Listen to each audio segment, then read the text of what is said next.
Go ahead, Tim. Agreed. All right, guys.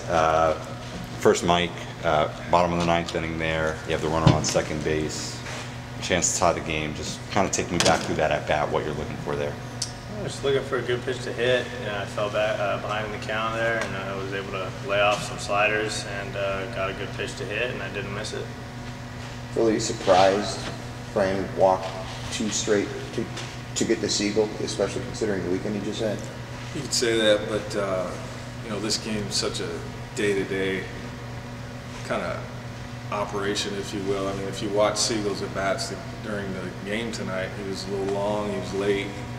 You know, Fran knows his staff, and he felt like the matchup was better with Siegel and the lefty on the mound, and you could tell they were trying to pitch him in with the shift and everything else. But you know, if I'm on the outside or the opponent looking at Siegel, I'm going to try and beat him up and in a little bit, just looking at his swing.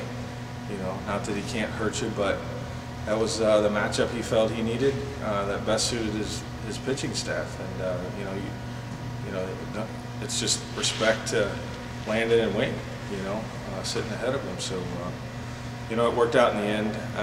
Once I saw the lefty warming up, though, I kind of figured that was what they were doing, and then they stalled a little bit to get him out there. But not really surprised. It was a matchup thing, and paid off for us. I'm sure you realized it was coming, but were you disappointed that they intentionally walked you there with a chance to win it? Well, I was kind of wondering what they were doing. You know, I thought for sure when I saw Landon, because I didn't see the lefty getting ready at all, so I was like, okay, they're going to walk Landon and get to me for a double play situation. Like, I'm going to make him pay. I'm not going to let this one, you know, let him get away with it.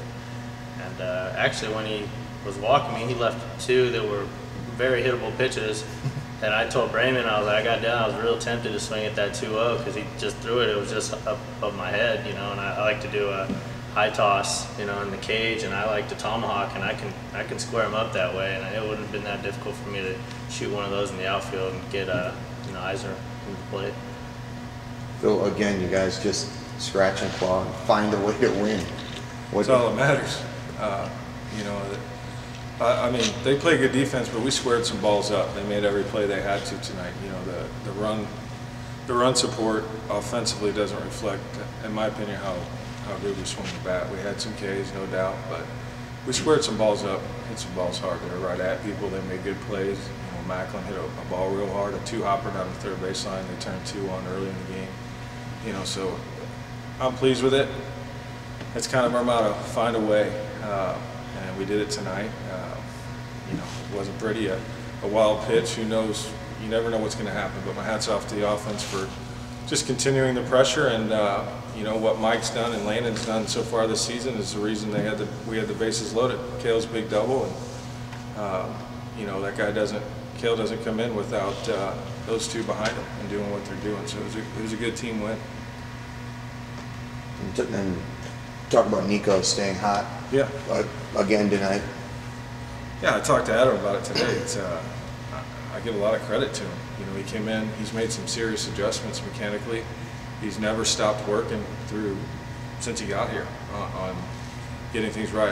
The biggest thing, he's made an adjustment. He's not working on the wrong thing now. He's taken the leg kick out. He's gotten a little more simple mechanically, and it's paying off. Now, you know, for I guess 3 or 4 days, he brought that to the game, but then there's a timing aspect. Now we're starting to see him, you know, gain that timing with the new mechanical approach, if you will. So my hat's off to him. He continues to be ready on time, keeps things simple, a lot like Wing does every day at the plate. He's going to be successful just by nature getting the barrel to the ball.